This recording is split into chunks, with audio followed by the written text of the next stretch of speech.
Welcome. Today we're going to conduct a rigorous scientific examination of a seemingly minor constellation that, as you'll see, holds some major significance, Canis Minor. You know, if we were to rank all 88 constellations by area, Canis Minor would come in at 71st.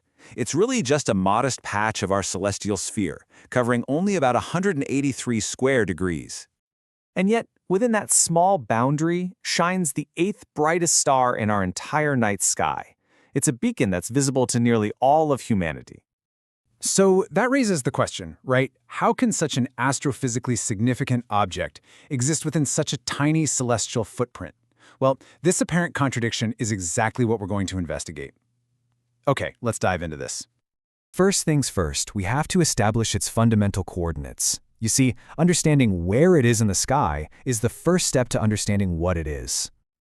So its location, really close to the celestial equator, makes Canis Minor what you might call a truly cosmopolitan constellation. It's accessible to almost every single observer on the planet. For the best view, you want to look for it in January, February, or March. All right, now that we've understood the constellation's position, let's look into its very heart. It's time to study the physics of its main stars. Procyon isn't just one star. It's actually a binary system, and it brilliantly illustrates the entire cycle of stellar evolution and death. Procyon A, the big one, is about 1.5 times the mass of our Sun and nearing the end of its life. And its companion, Procyon B, is a white dwarf, what we call a stellar corpse. And get this. This entire system is one of our closest neighbors. It's a mere 11.46 light-years away from us. That's practically right next door in cosmic terms. Now what's really fascinating here is Procyon B. I want you to visualize a tiny, super dense sphere. This is the collapsed core of a star that was once much larger, now gravitationally bound to its companion, which is still shining brightly. The matter is so dense that a single teaspoon of it would weigh several tons here on Earth.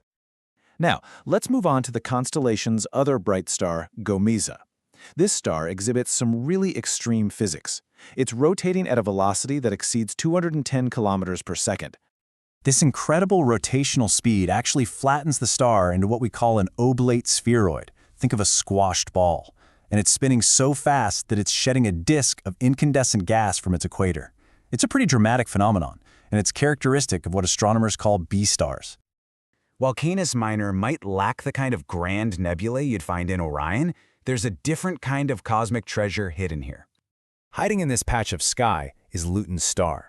It's an inconspicuous red dwarf, completely invisible to the naked eye. But it's home to one of the most compelling exoplanets that we've discovered so far. So here's the crucial point. This planet, Luton B, exists within the liquid water habitable zone of its star. That's a temperate region where the conditions might, just might, be right for life. It's a primary target in our search for extraterrestrial life. So after exploring all of this hard science, let's connect the constellation back to humanity's ancient stories. In this case, stories of loyalty. This ancient Greek myth tells the story of Icarus, who was given the secret of winemaking. He shared it with some shepherds, but they'd never had wine before, thought they were poisoned, and, well, they killed him. His faithful dog, Maera, found his body and led his daughter to him.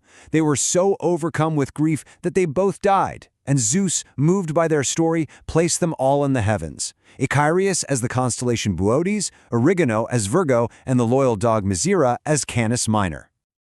You see, the constellation's name and its primary star actually have a profound, practical origin that's rooted in ancient observational astronomy. Procyon, from the ancient Greek, literally means before the dog. And why? Because it's the star that rises just before Sirius, the dog star. For the ancient Egyptians, Procyon's rising was a critical signal. It was a herald that Sirius would soon follow, and with Sirius came the life-giving annual flood of the Nile. So, let's conclude by transforming all this theoretical knowledge into practical observation, because you can find this constellation yourself. This brilliantly illustrates how constellations are all interconnected. The easiest way to find Canis Minor is to use the famous winter triangle asterism as your guide. First, locate Betelgeuse, that bright red star in Orion's shoulder. Then find Sirius, the dazzlingly bright star in Canis Major. It's the brightest in the sky, you can't miss it. And those two stars, along with Procyon, form a nearly equilateral triangle. I think this single sentence perfectly encapsulates our findings today. It reminds us that in the cosmos, just like in science, size is not the ultimate measure of importance. Canis Minor is a perfect example.